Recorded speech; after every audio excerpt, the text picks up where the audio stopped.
Eh bien, aujourd'hui, on va parler des ETF pour Exchange Traded Fund. Ensemble, on va voir qu'est-ce qu'un ETF, pourquoi je te parle des ETF, où est-ce qu'on peut acheter des ETF, et enfin, les pour et les contre. Rentrons directement dans le vif du sujet. Qu'est-ce que c'est qu'un ETF? Un ETF, c'est un produit financier, au même titre qu'une action, qui s'achète sur un marché boursier. Ça a été créé en 1993 et comme tu peux le voir sur cette image, le volume total d'échanges n'a fait que croître de façon exponentielle. En 2020, cela représentait 7 800 milliards de dollars. Il y a 5 grandes compagnies qui mettent sur le marché ces ETF.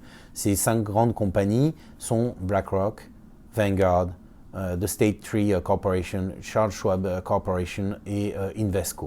Alors, il y en a d'autres, effectivement, comme Lyxor, mais là, je parle des 5 plus grandes. Alors, qu'est-ce que c'est exactement un ETF? Un ETF, en fait, c'est une part d'un marché, d'un indice que je vais suivre, qui va regrouper à l'intérieur l'ensemble des compagnies que représente cet indice. Je m'explique. Si j'achète par exemple le tracker du CAC 40, eh bien au lieu d'acheter 40 différentes actions, je vais acheter une part d'action qui va être dans mon ETF qui suit le CAC 40 et à l'intérieur de cet ETF, il va y avoir des fractions de ces 40 plus grandes entreprises. Une fois qu'on a compris ça, eh bien en fait on s'aperçoit que les ETF, ils peuvent suivre des indices qui sont des indices généraux, comme par exemple l'indice du S&P 500 ou des marchés du CAC 40, du Nikkei 225 par exemple, mais ça peut aussi suivre des industries, ça peut suivre des secteurs, ça peut suivre les matières premières, les métaux précieux, ça peut suivre les obligations, qu'elles soient d'État ou de compagnie. Voilà, donc quand on achète un ETF, en fait on achète un panier avec des fractions de compagnies qui sont sur l'indice que suit en fait ce tracker. Un ETF, tu as peut-être entendu parler de ça également, certains l'appellent des trackers. Pourquoi je te parle des ETF? Eh bien on va voir ça tout de suite et avec cette image tu vas comprendre.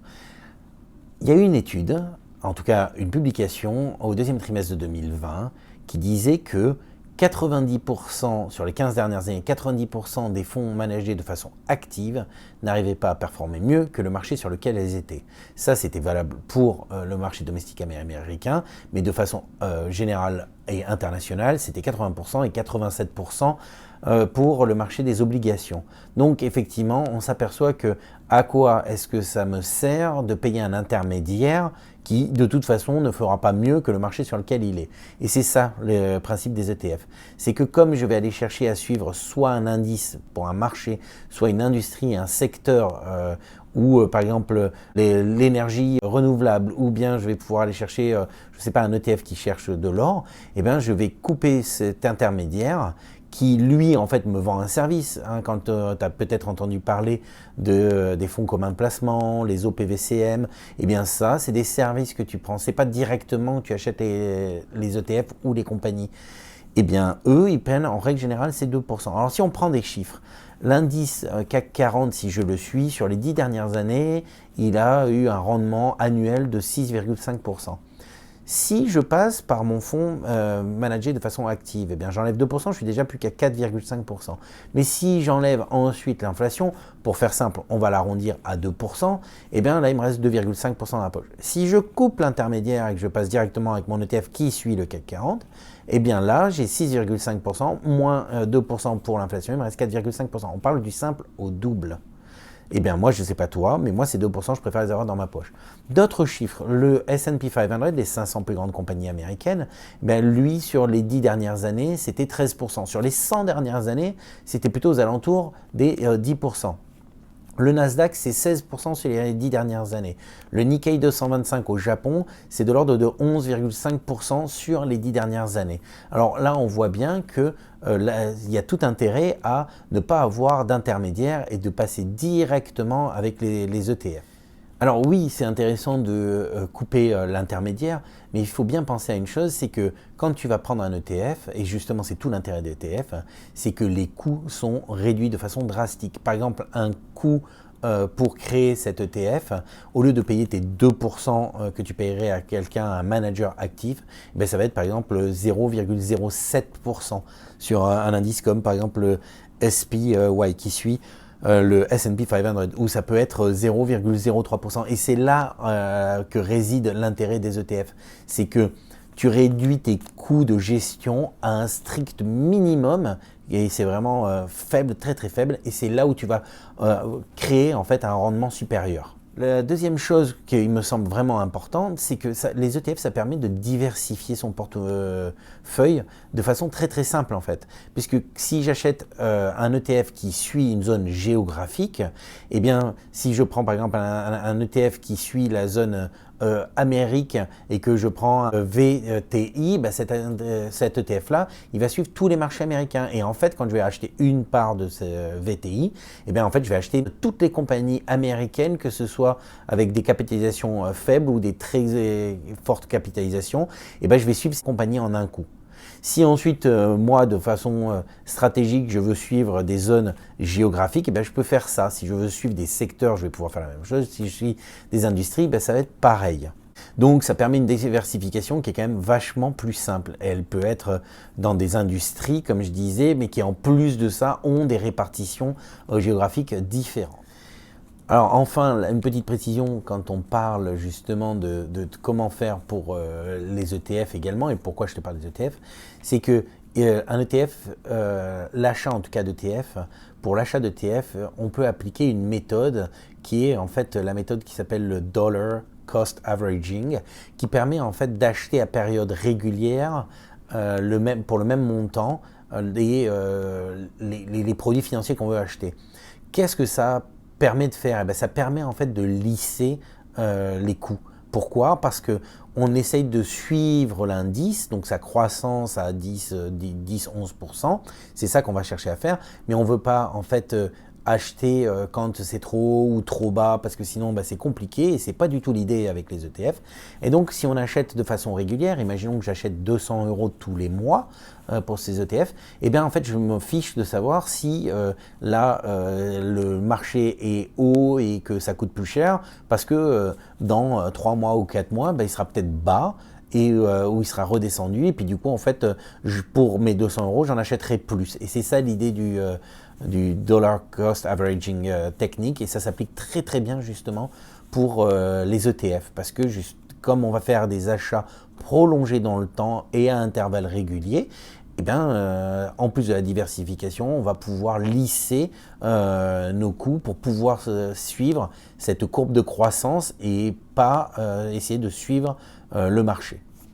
Je vais te citer quelques ETF si tu as envie de les rechercher. En aucun cas, c'est des conseils d'investissement, hein, parce que je ne suis pas un professionnel là-dedans.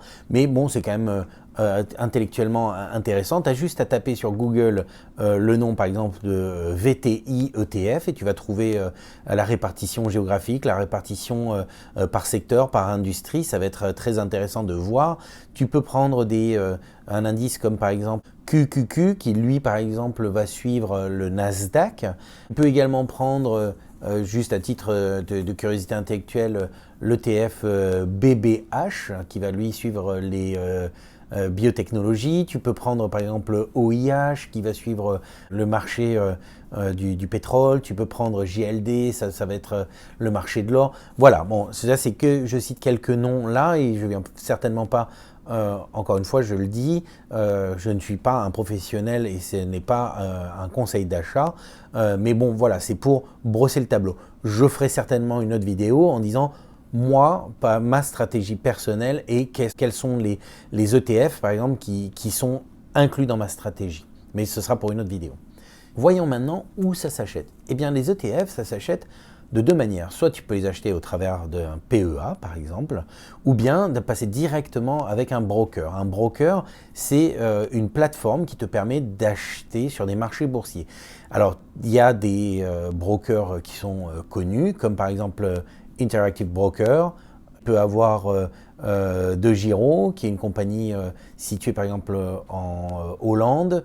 Tu peux avoir TD Ameritrade, qui est spécifique par exemple pour les Américains. Mais voilà, tu vois, ça c'est des brokers qui peuvent te permettre d'acheter et de vendre. Avec ces plateformes de brokers, il faut quand même faire attention à certains petits trucs. C'est-à-dire que Il y a quand même des coûts associés aux achats et aux ventes d'actions ou d'ETF.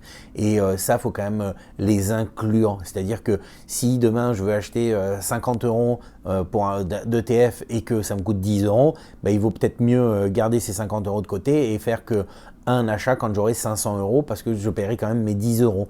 Voilà, donc l'idée, c'est toujours de réduire les coûts au maximum et ensuite laisser son ETF travailler de façon autonome.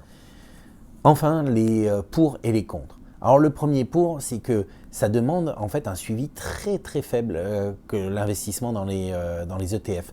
Pourquoi? Parce que, eh bien, au pire, ça va me prendre 2 minutes par mois pour faire l'achat, mais comme je disais déjà précédemment, peu m'importe de la situation de chaque compagnie qui est à l'intérieur de l'index. En fait, ça, je m'en fiche. Moi, je vais acheter mon ETF, disons, le 5 du mois. Bah, tous les 5 du mois, ça me prend 2 minutes. Je vais dire 40 euros, 50 euros, 100 euros. Pouf, j'achète, voilà, et j'oublie. Alors le deuxième pour que je vois ça, c'est que justement les coûts sont très très faibles, sont réduits. Donc toi, cette différence-là par rapport à un fonds managé de façon active, c'est pour toi et ça te revient dans la poche. Et donc, comme tu as dû voir dans mes vidéos précédentes, en fait je me paye en premier. Donc je me paye ces 2%. Ensuite, il n'y a pas d'émotion. Quand je vais acheter mon index, et ça, c'est un pour que je trouve vraiment essentiel, notamment dans l'investissement, c'est qu'il n'y a pas d'émotion. J'achète un index. Et les 1600 ou les 3000 compagnies, ou si c'est des index globaux, là, on peut être à 6500 compagnies à l'intérieur. Il n'y a pas d'émotion, il n'y a pas de trucs en me disant « Ah mince, ouais, j'aurais dû l'acheter ou j'aurais pas dû… » Non, non, il n'y a pas d'émotion. Et ça, je trouve que c'est un point qui est vraiment important. Ensuite, ça s'adapte très très bien à la technique du dollar cost averaging et qui permet de lisser en fait par rapport aux aléas du marché. Je trouve ça vraiment super. Le dernier pour, je dirais, c'est que ça s'adapte très très bien, que ce soit à l'investisseur débutant qu'à l'investisseur plus aguerri. Les contres. La première, c'est la liste, je crois que la liste exhaustive, c'est 7400 ETF différents. Là, ça peut être un peu compliqué de savoir lequel choisir. Et bon, après, il y a des techniques, tu peux utiliser des sites internet, comme par exemple ETF.com, qui te permet de faire un petit peu le tour, parce que tu peux choisir, comme je disais, des zones géographiques, des industries, des choses comme ça, et puis lui, en fait, ça va écrémer. Donc ça, c'est déjà une possibilité, mais bon, ça demande un tout petit peu de travail initial. La deuxième, c'est que ça nécessite, quand on veut rentrer dans le marché des ETF, d'établir une stratégie. Parce que sans établir une stratégie, en fait, on peut avoir l'impression de se diversifier en achetant des ETF, mais en fait, c'est pas du tout le cas parce que il nous manque des zones géographiques, ou il nous manque des industries, il nous manque des secteurs. Donc, il faut au préalable s'asseoir et essayer de déterminer une stratégie. Parce que quand on a déterminé cette stratégie, que ce soit une stratégie, alors par exemple moi je vais dire ma stratégie c'est je veux avoir une exposition sur tous les marchés mondiaux. Et bien là j'ai défini une stratégie. Si j'ai défini que je veux avoir une exposition sur tous les marchés mondiaux, et bien je vais par exemple prendre un ETF qui traque l'Asie-Pacifique, un ETF qui traque les pays émergents, un ETF qui traque l'Europe, un ETF qui traque l'Amérique du Nord par exemple, avec le Canada. Et voilà. Et donc, du coup, ça, c'est une stratégie. Mais ça, stratégie, il n'y a que toi qui peux choisir ta propre stratégie. Donc voilà, écoute, j'espère que cette vidéo t'a plu. Si elle t'a plu, n'oublie pas de mettre un petit like. Et si tu n'es pas encore abonné à la chaîne, abonne-toi en n'oubliant pas d'activer les notifications. À bientôt pour la prochaine vidéo.